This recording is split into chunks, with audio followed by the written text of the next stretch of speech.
So hello guys, welcome to my blog. So व्हिडिओचं thumbnail आणि description बघून कळलं असेल तर मग आपण आज काय आहे.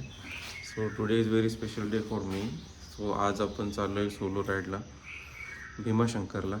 तर चला निघूया.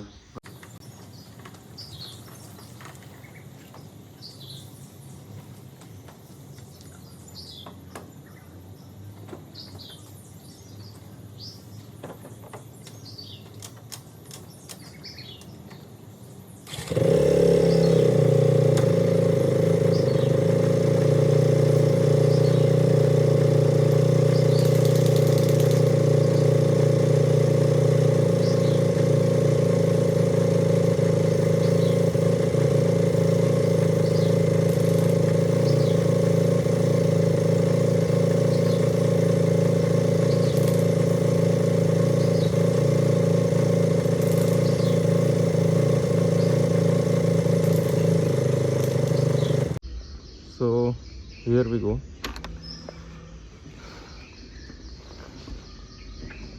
तर आता सकाळचे 6 वाजलेले आहेत, बघू शकतो तुम्ही. आणि आज 9 तारीख आहे. तर निघूया आता. अराउंड 120 किलोमीटर आहे. चलो, पेट्रोल पण कमी दाखवतं. पेट्रोल पहिले भरून घेऊया.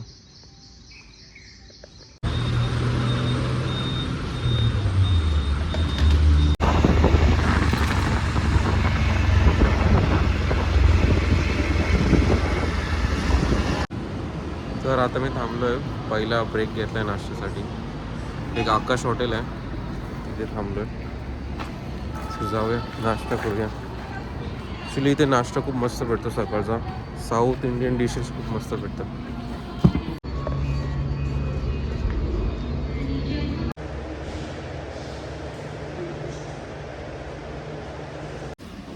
सो बाईक राईडवर जाताना कधीही चांगलं हॉटेल भेटणं खूप चांगलं असतं.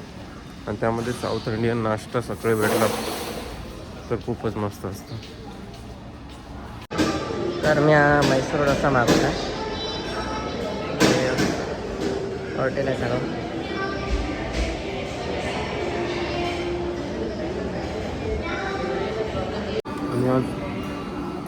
आणि आज वीकडेज असल्यामुळे माझे फ्रेंड्स पण नाही शोधू शकत नाही, बिकॉज त्यांच्या आज ऑफिस पण आहे. मला सुट्टी भेटून गेली पण त्यांना नाही सुट्टी भेटली. धोका दिला त्यांनी तसं मला सांगायचं तर. हा आजचा ब्लॉग बघून आई नक्की ओरडणार आहे मला, कारण की तिचा रोज फोन येतो की तू बाहेर नको जाऊस. आणि आज खूप अलर्ट पण दिला होता. इकडे नव्हता अलर्ट दिला, कोकणात अलर्ट दिला. तिचं कसं असतं, सगळीकडेच पाऊस आहे. कोकणात पाऊस पडतो आणि सगळीकडेच पाऊस पडतो. तर आलं आहे ब्लॉग थोडा लेट टाकायला लागेल मला. नाही ताई माझं कॉफी जाऊया आता. नेक्स्ट पुढचं पूर्ण आपल्याला मंचरवरून लेफ्ट घ्यायचं. तिथून भीमाशंकरला जायचा रोड चालू आहे. सो चला.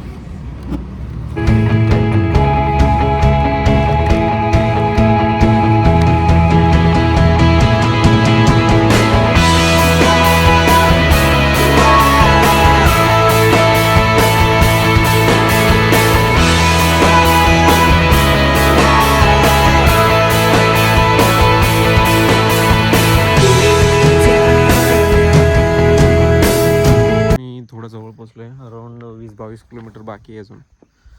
आता थोडा एक ब्रेक घेतला आहे. इथे मस्त व्ह्यू आहे समोर. धरण पण आहे एक. आय डोंट नो काय नाव आहे धरणाचं, दाखवतो तुम्हाला.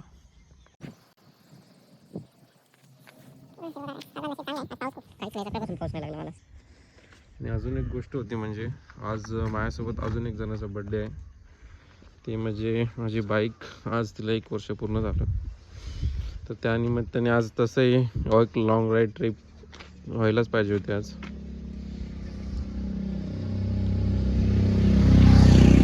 आणि आज सूर्यदेवता पण थोडे प्रसन्न झालेत. थोडी चांगली धूप पण पडली सकाळी, त्यामुळे एवढं काय गार पण वाटत नाही. चला जाऊया आता.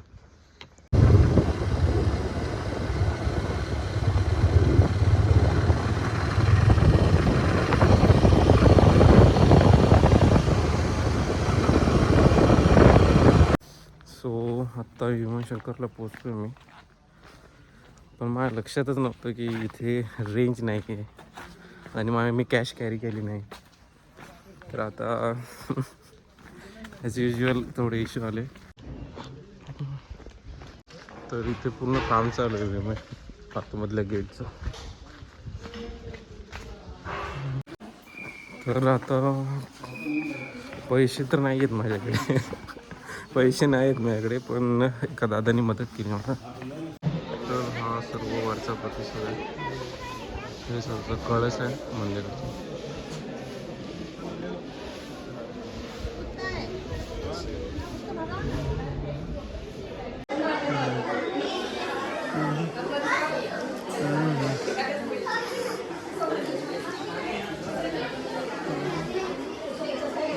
आत्ता जवळपास 10 वाजले आणि आत्ता थोडं गर्दी वाढेल थोडीशी असं वाटतं. माझं दर्शन झालं तर थोडे 2 स्पॉट आहेत तिथे, थोडं चालत जायला काय तिकडे जाऊया. तुम्ही सर्व विचार करत असाल का ह्या टाईमला माझे रूममेट्स माझ्यासोबत का नाही आले. तर असं नाही आहे, ते पण आलेत माझ्यासोबत. मी त्यांना मला दाखवतो ते कुठे आहेत. तर हे बघा माझे रूममेट्स कार्तिक आणि दुर्गेश, ज्यांनी मला आज धोका दिला. जे बोलले होते मी येऊ तुझ्यासोबत, पण आले नाही. पण आता ते आलेले आहे तिथे बघू शकता. हा दुर्गेश आहे आणि तो कार्तिक तिकडे बसला आहे आरामात. तर असं नाही. तर आता थोडं अभयारण्य आहे इकडे, पूर्ण धुकं आहे. कोहराही कोहरा.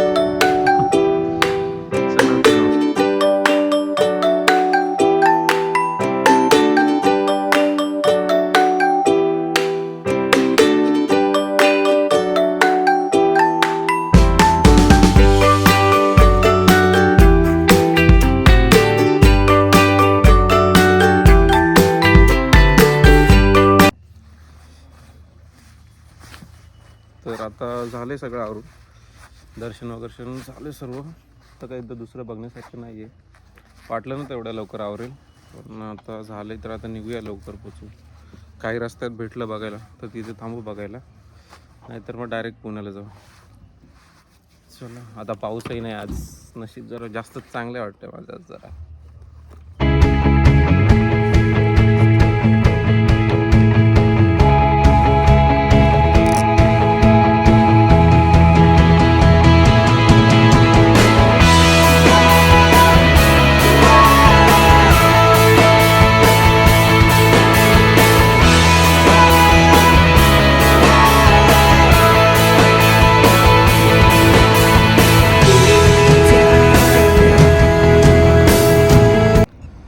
तर आता आपण हायवेला लागलो. 60 किलोमीटर अजून बाकी आहे.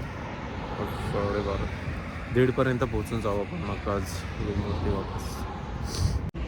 जर तुम्हाला पुण्यावरून भीमाशंकरला जायचं असेल तर गुगल मॅपला 2-3 रूट दाखवतात. पण तुम्हाला मोस्ट असं प्रेफरेबल रूट बोललं तर तुम्हाला मंचरवरून आहे. तो ॲक्च्युली गुगल मॅपला दाखवत नाही, पण जे बाकीचे रूट आहेत ते असे खेडेगावातून जातात आणि रोड पण खराब आहे. आणि हा मंचरवरून रोड आहे तो चांगला रोड आहे, म्हणजे खड्डे आहेत जास्त. फक्त एवढंच आहे का त्याला जास्त डिस्टन्स आहे, अराउंड 120. आणि जर तुम्ही बाकी गुगल मॅपने जाल तर 100 किलोमीटर पडतं, पण त्याने टाईम खूप लागतो आणि रोड पण एवढा चांगला नाही. तुम्हाला जायचं असेल तर तुम्ही भीमाशंकरला मंचरवरून जाऊ शकता.